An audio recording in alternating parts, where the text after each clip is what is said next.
Dust from comets.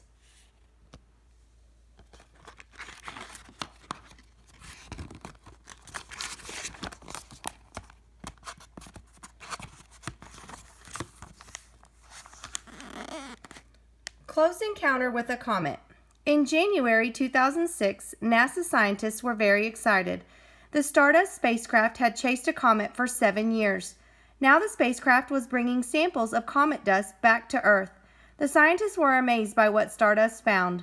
The dust samples gave clues about other comets and about the solar system. Someday, the dust samples also may give clues about the beginning of life on Earth.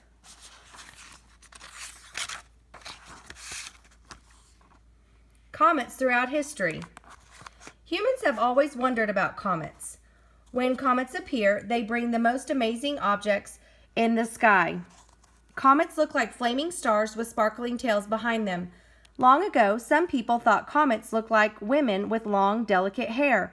Other people saw flaming swords. Chinese astronomers wrote about comets as early as 240 BCE. People in many cultures made up stories about comets. These people thought comets were signs of wars, storms, or other disasters.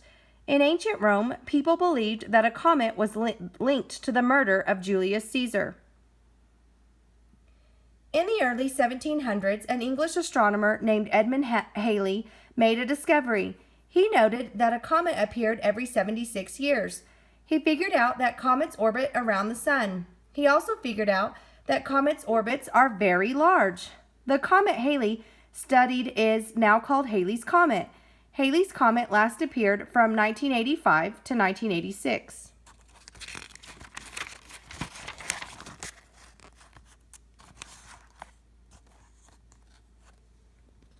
Solar system bodies. Our solar system has 3 types of small bodies in it. These bodies are comets, asteroids, and meteoroids.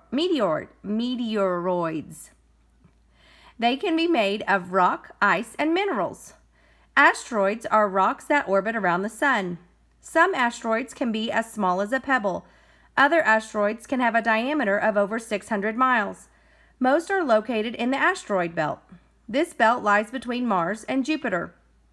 Meteoroids are very small rocks. Some meteoroids enter Earth's atmosphere, and then the rocks are called meteors. When meteors pass through the atmosphere, they light up. They look like shooting stars. Comets are smaller than planets and most asteroids. Both are larger than meteoroids. They travel around the sun in long egg-shaped orbits. We cannot see comets until they are near the sun. The sun's heat lights up the comet. The heat stirs up a huge cloud of dust and gas. This cloud is called a coma. Solar winds blow some of the coma behind the comet. This forms a comet's tail. We see the lit-up coma and tail in the night sky. Where do comets come from? Comets travel billions of miles in their trips around the sun. These regions are called the Kepler belt and the Oort cloud. These regions are full of icy bodies. Comets from the Kepler belt travel near Earth more often. They are called short-period comets. Comets from the Oort cloud are called long-period comets. They can take as long as 4,000 years to make one trip around the sun.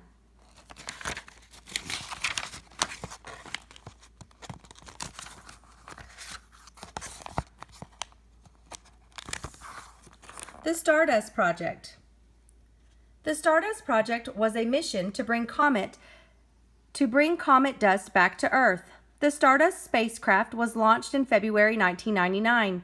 The plan was for the spacecraft to meet a comet called Comet Wild 2, pronounced Wild. The meeting would happen 5 years after the spacecraft was sent to space. The spacecraft was supposed to fly close to the comet. Then the spacecraft would collect comet dust. Why did NASA scientists choose Comet Wild 2?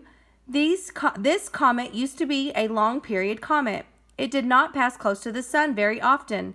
Then Comet Wild 2 became a short-period comet. Now it circles the sun about every 6 years.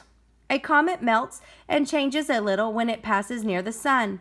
But Comet Wild 2 was once a long-period comet, so the comet so the comet had not changed very much over billions of years. Scientists thought the comet might give clues about what the solar system was like before there were planets. The Stardust mission was successful. The spacecraft had an acute camera system. It took 72 photos of the comet. The spacecraft sped through the comet's coma, collecting dust. Then the spacecraft began its long trip home. The spacecraft was away from Earth for nearly 7 years. It traveled 2.9 billion miles.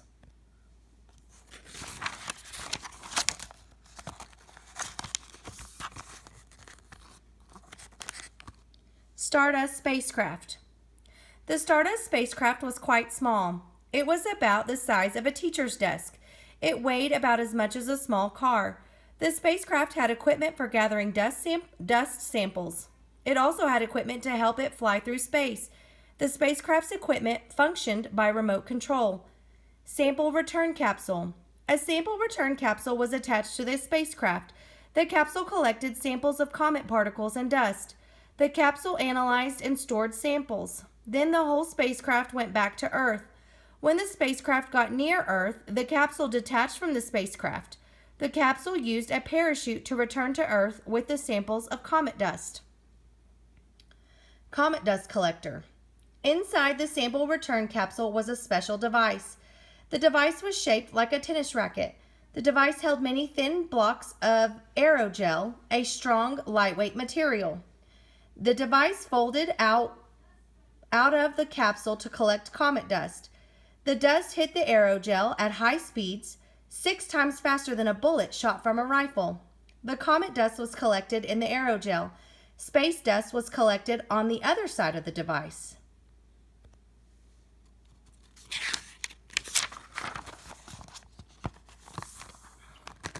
Navigational equipment. Inside the spacecraft, there was a navigation camera. The camera was operated by scientists on Earth. The operators used the camera to help guide the spacecraft. The navigation camera had a periscope that the operators adjusted. The camera also had mirrors that turned on its axis. In this way, the camera could see the comet as it moved. The navigation camera took many clear pictures of the comet. The camera took pictures of things that would not show up on normal photographs. Other equipment. Other instruments on the spacecraft included the solar array panels and the antenna. The solar array panels looked like wings. The panels turned sunlight into power for the spacecraft. The 3 antennas sent information back to Earth. The antenna also received commands from NASA scientists. The Stardust mission findings. Scientists learned many things about Comet Wild 2. They learned some things even before the Stardust capsule returned to Earth. The navigation camera sent back photographs of the comet. The photos showed a comet with an irregular shape covered with marks and holes. A deeply cratered surface. Scientists were surprised by Comet Wild 2. It looked different from other comets. Other comets had a smoother surface. The photos of Comet Wild 2 showed large, deep craters. The craters looked like giant footprints. Scientists named 2 of these craters. They called them Left Foot and Right Foot. The photos showed hills, valleys, and steep cliffs. The photos also showed vents that blew out gases. Asteroids hitting the comet might have caused some of these features. Erosion might have caused other features. Scientists decided that the life of the comet is not easy.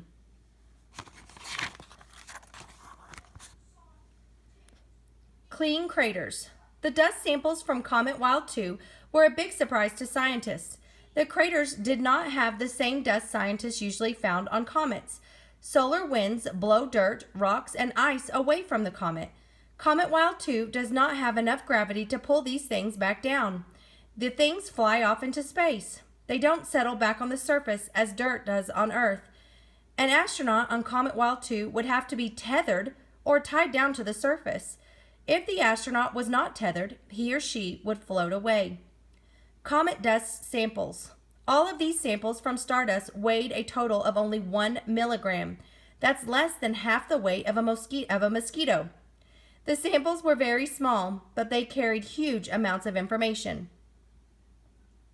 Dust in aerogel. When scientists first looked at the aerogel, They thought the mission was flawed. They weren't sure if dust particles had been collected, so the scientists looked more closely. Then they saw hundreds of tiny tracks where the dust had entered the aerogel. The scientists were surprised to find more dust particles in the metals around the aerogel.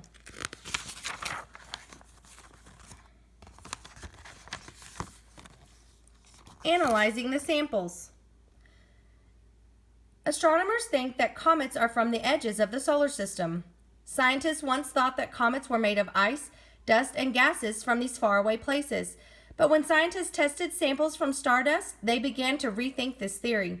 The new theory is that when the sun was young, it pushed material out to the solar system's edges. This is where comets are formed. Some of these materials become parts of comets. There is another version of the theory. Perhaps the inner part of the solar system is like a huge rock factory. It makes rocks and then pushes them outward. The rocks become parts of the comets. Life from the comets. The stardust sample held other surprises. Scientists found key elements needed for life. Some scientists think that a comet may have carried these elements to Earth. Then life on Earth became possible. Hundreds of scientists have worked on the stardust samples. Scientists will work to continue the samples for decades. The discoveries made on Comet Wild 2 dust particles are very important. They may help explain how the solar system and comets formed and how new life began.